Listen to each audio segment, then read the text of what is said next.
Next on Currents News, another community will be deprived of a Catholic education as the Brooklyn Academy announces it's closing down. I'm Emily Druby, and that story is ahead.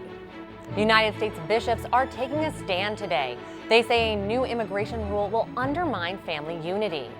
They're the most important institution in American religious life, houses of worship.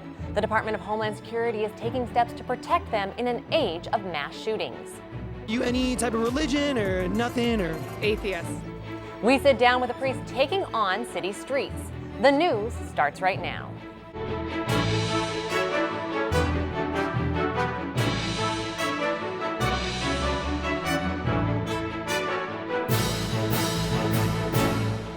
Good evening, I'm Tamara Lane. Troubling news tonight about Catholic education. Another academy in Brooklyn is being forced to close its doors. St. Francis Xavier, Queen of All Saints, won't reopen for the new school year. A steep drop in enrollment is being blamed. Currents News' Emily Druby reports the latest from Clinton Hill. Emily? Tamara, it's a difficult day. St. Francis Xavier, Queen of All Saints Catholic Academy has been providing the community with a great Catholic education for over 100 years. Now these doors will close for good at the end of this month.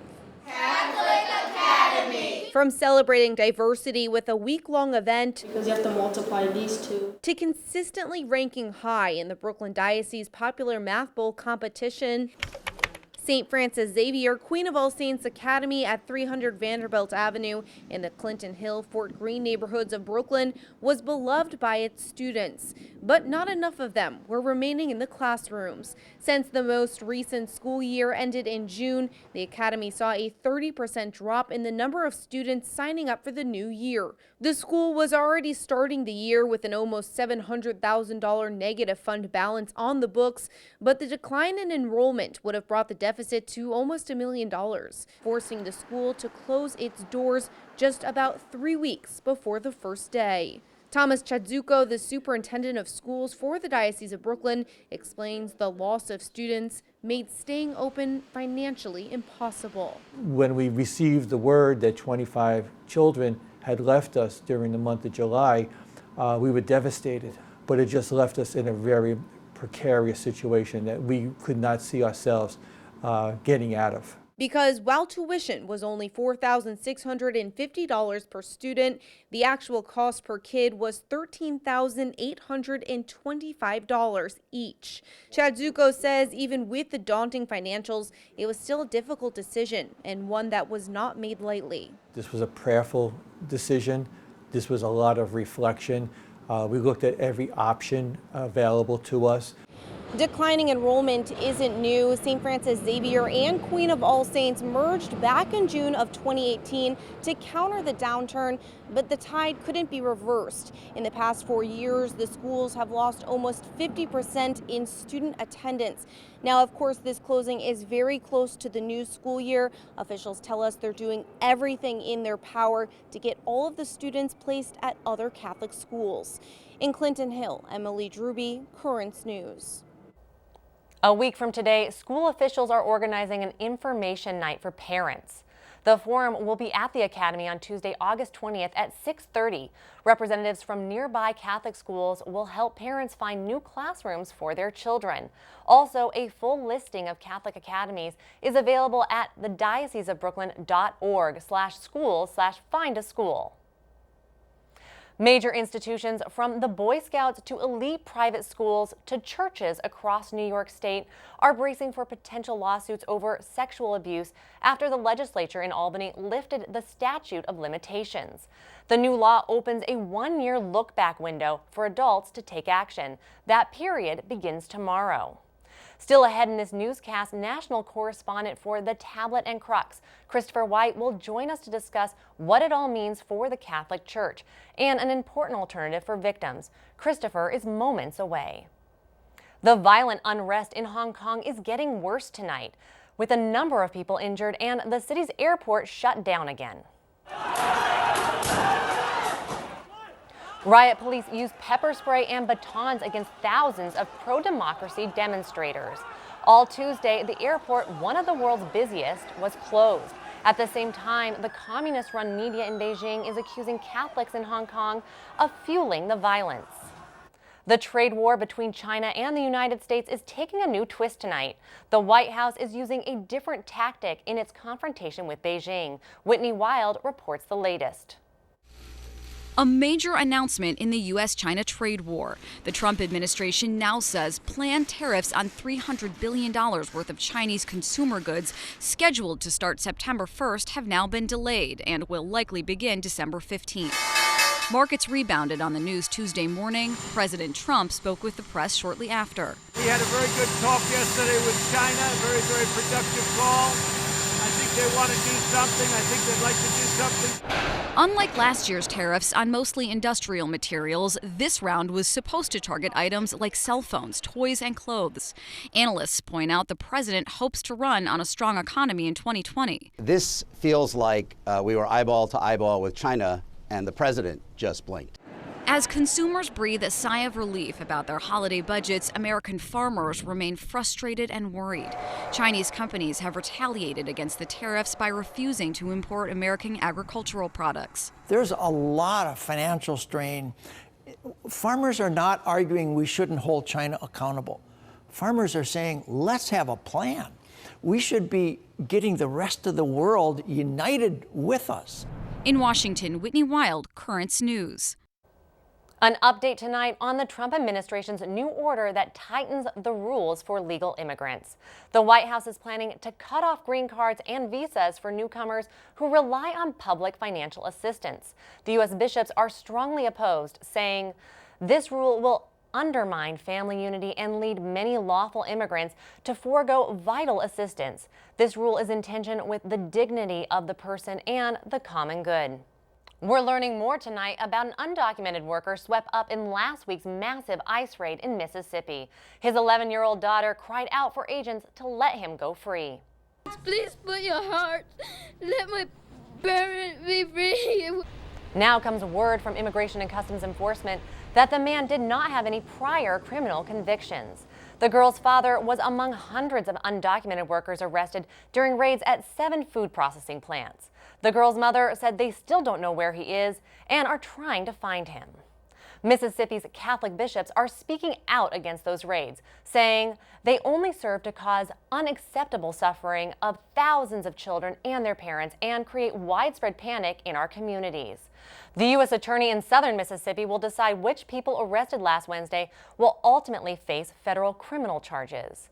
New information coming out of Dayton, Ohio tonight. A friend of the shooter is now facing federal charges. Investigators say he bought items for the gunman that killed 9 people. Reed Binion has that report.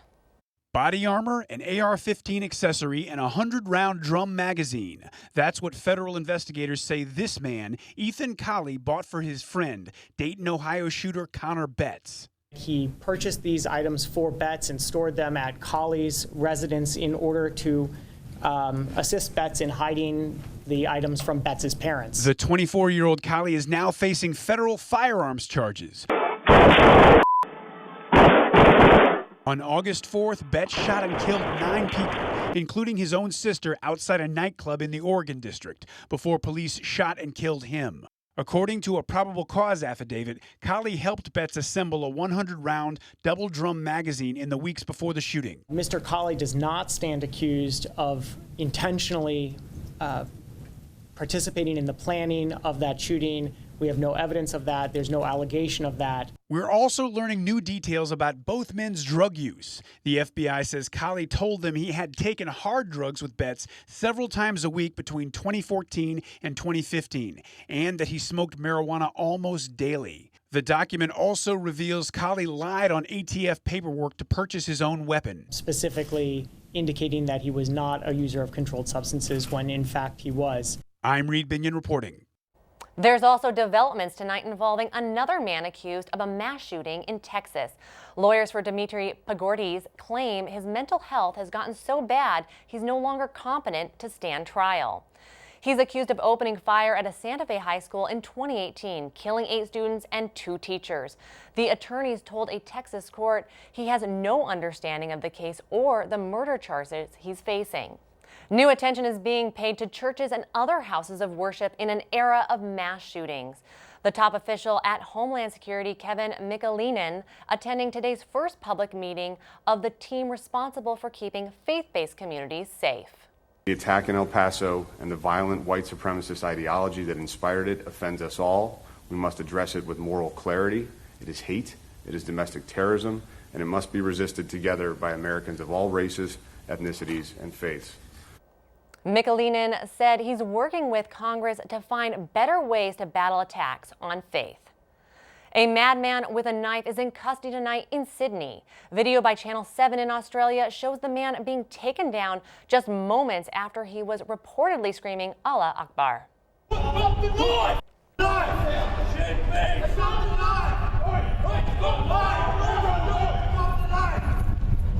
One woman is dead and another injured. Armed with chairs, a milk crate, and a crowbar, several men tackled the individual and held him until police arrived. At the moment, officials are not considering it a terrorist incident. More stories you won't see anywhere else are coming up. For the first time in history, Vatican accounts will be audited externally. It's all part of Pope Francis' plan to make the Holy See more transparent. Rebuilding efforts were suspended after inspections raised fear of lead exposure. But now the reconstruction of the world's most famous cathedral has a date set. I'm loving meeting a Catholic priest on the street, man. A priest with a mic. It is all part of his evangelization mission. Do you have a story idea or want to share a tip? Email us at newstip@desalesmedia.org or call our 24-hour number 718-517-3122. We'll be right back.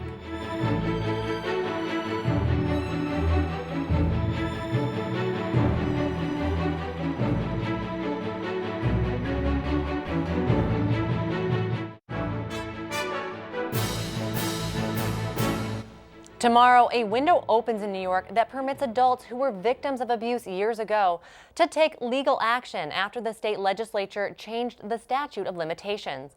The so-called look-back period lasts for a year, and major institutions across New York, from the Boy Scouts to the church and many others as well, are preparing for an impact. National correspondent for the Tablet and Crux, Christopher White, joins us now. Christopher, thank you so much for joining us. Good to be with you, Tamara. Let's start off with the state's 8 Catholic dioceses. What's at stake for them? Well, you know, many law firms have said they're expecting to file suits starting tomorrow, and this will go through the next year. So really, the critical date is actually a year from now, when we have a chance to see how many lawsuits were filed. This new legislation allows for victims to file, going forward up to age 55 if they were victims of abuse. And this look-back window provides an entire sort of open season for these claims to be filed. So it remains to be seen, but they are expecting thousands of lawsuits over the next year, or what some of the early estimates are saying. So we know that this look-back period does not just affect the Catholic Church. What other institutions are affected by this, and how are they handling it? Yeah, so I mean, over the past year, we've seen about a dozen states around the country extend their statutes of limitations, not just for the church, but for other institutions. You mentioned the Boy Scouts. Other institutions include, hospitals, other public institutions. Basically, the bottom line is if you are tasked with the care of children, then this window applies to you. Some institutions, we've seen some hospitals already sort of take preemptive action and file for bankruptcy protection in the Archdiocese of New York. They've taken similar measures, not filing for bankruptcy protection, but suing their insurance providers to make sure that the funds are there to take care of victims.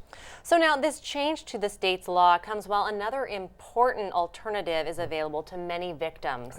Right. They're taking advantage of the reconciliation and compensation programs set up by the Brooklyn Diocese and other dioceses around them. How does this approach differ from what's going on at the state level? Yeah, these programs, often called IRCPs, are taking place outside of the court, and so it's done through an arbitration system, entirely voluntary. It relies on a lower standard of evidence, for victims when they're submitting their claims that are assessed by a third party rather than a penal, a litigation system. About 2 out of 5 dioceses around the country now have offered some sort of model. The idea is to make it, a win-win for the victim and the church to sort of have a place to come together. We'll definitely keep watching this. National correspondent for The Tablet and Crux, Christopher White, thank you so much for joining me. Thanks, Tamara. The Holy Father wrote a letter today to the people of Genoa, 1 year after the collapse of a bridge that killed more than 40 people. When the Morandi Bridge crumbled last year, it sent vehicles and tons of rubble to the ground, causing the death of 43 people and displacing countless others. Investigations point to a combination of poor design and insufficient maintenance. The Pope stressing today that the people of Genoa are not alone. He asked the community to continue sticking together despite the tragedy. The church is sending out aid to the people of India still suffering from the floods triggered by heavy monsoon rains. Church agencies are accommodating about 45,000 people in 300 church institutions being used as relief camps. The church is also running more than 1,000 relief camps. Catholics are currently taking part in rescue missions as well, with the Catholic fishing community going out into the waters on their boats. Over in Rome, the Pope is cleaning up the accounting books, signing off on new reforms at the Vatican Bank. The move is designed to make the accounts more transparent. Sean Richardson has the story from the Vatican. Popolo di Dio. The Pope has implemented a bold economic reform to the Vatican's financial entity of the Holy See, the Institute for the Works of Religion, in order to make it more transparent.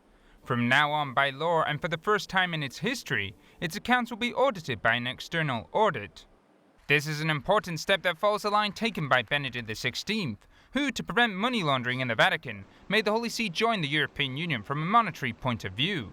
In this way, it was obligatory to reform the system of the Institute for the Works of Religion in order to adapt it to the standards of transparency and control demanded by Brussels. In Rome, Sean Richardson, Currents News. Construction on the Notre Dame Cathedral could resume next Monday, according to officials. Cleanup was halted last month after concerns that the Holy Week blaze had released toxic lead from the metal roof into the air. Testing revealed dangerously high levels of lead contamination, leading officials to stop rebuilding until tougher safety measures for workers on the site were implemented. They have set a target date for rebuilding to resume on August 19th. Still to come on Currents News, he's a man with a mission and a priest with a mic. Do you feel like you've ever heard God's voice? Yes, absolutely. We sit down with Father Kyle Mano, whose interviews about God have gone viral. And the Tablet has a brand new page called Our Diocesan Family, where you can share your pictures of recent baptisms, Holy Communions, confirmations, marriage, all the joyous sacraments. For more details and to submit your photos, go to thetablet.org/ourdiocesanfamily. Your picture may be published in an upcoming issue of the newspaper. We'll be right back.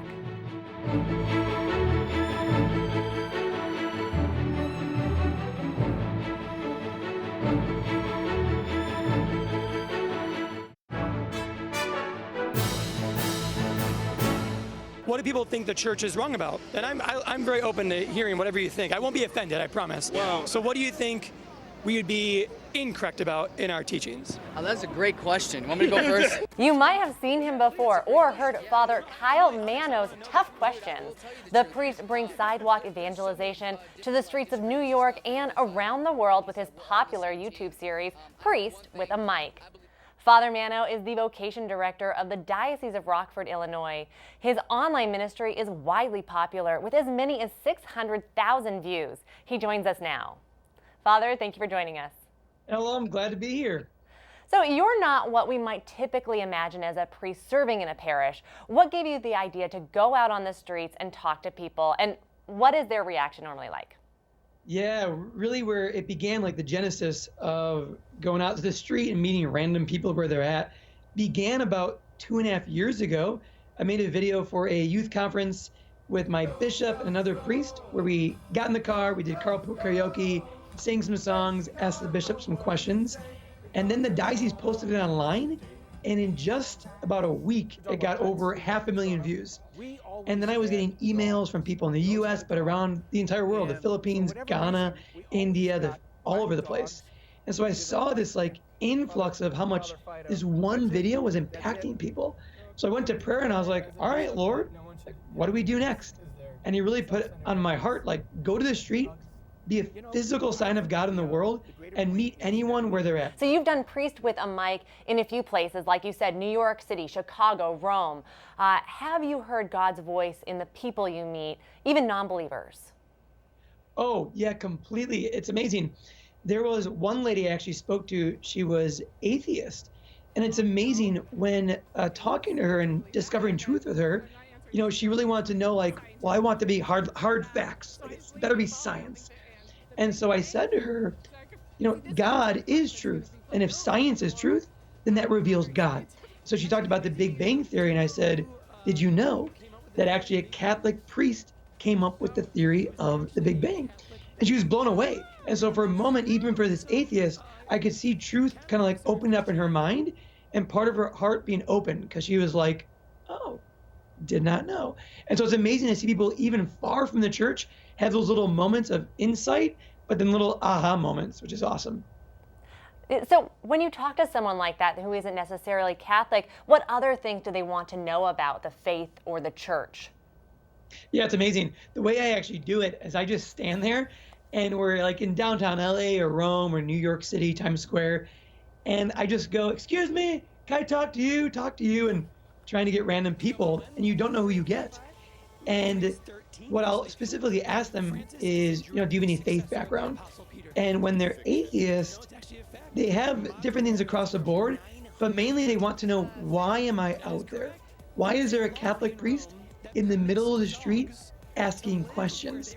And what's also funny about it is, like, New York and LA, there's like people in costumes, Mickey Mouse, you know, Superman, trying to take pictures, make money. So sometimes they don't believe I'm a priest. They're like, is that a costume? Is this fake? So they always want to know, they're intrigued, why are you there? Social media can have a double-edged sword. It can be a double-edged sword sometimes, with a lot of great things online, but also some that aren't. What can the church do better to harness the positives of social media?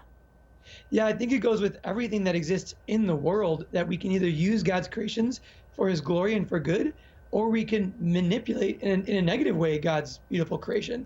So specifically to social media, we can't be afraid to be out there showing the joy of the gospel. And that doesn't mean that every single video you have to explicitly talk about the love of Jesus Christ. But if you're pronouncing yourself as a Christian, you need to show that you're joyful, right? Nobody's converted by a super melancholy, unhappy person. And so I think what the church needs to do is not be afraid to just show the normalcy and the joy of the average Catholic. And I think that's why the Priest with the Mic and my Instagram and Facebook is so fruitful, is because people's image of a priest aren't typically joyful. Myself included, growing up, I imagine the priest is an old, decrepit man, not possibly somebody young who liked to laugh or make jokes. So I think it's just a lot, so through social media, removing the stigma. What are some of the key things you want to accomplish through your street evangelization? Yeah, the key, or really the main focus is, yeah, we want to hit people in the church, but primarily we want people to be able to watch the videos, hear the dialogue for those who are the atheist, those who are anti-Catholic. Those are the people who send me the negative comments and are like, you're a priest, I don't like you, stop making videos. I'm like, great, that guy's got passion. I want to know that passion, and I want to talk to him about it. The Priest with the Mic, Father Kyle Mano, thank you so much for being with us. Thank you. It's great to see the positive impact social media can have. That's Currents News. I'm Tamara Lane. Thank you for joining us, because we are putting your faith in the news. Hope to see you again next time.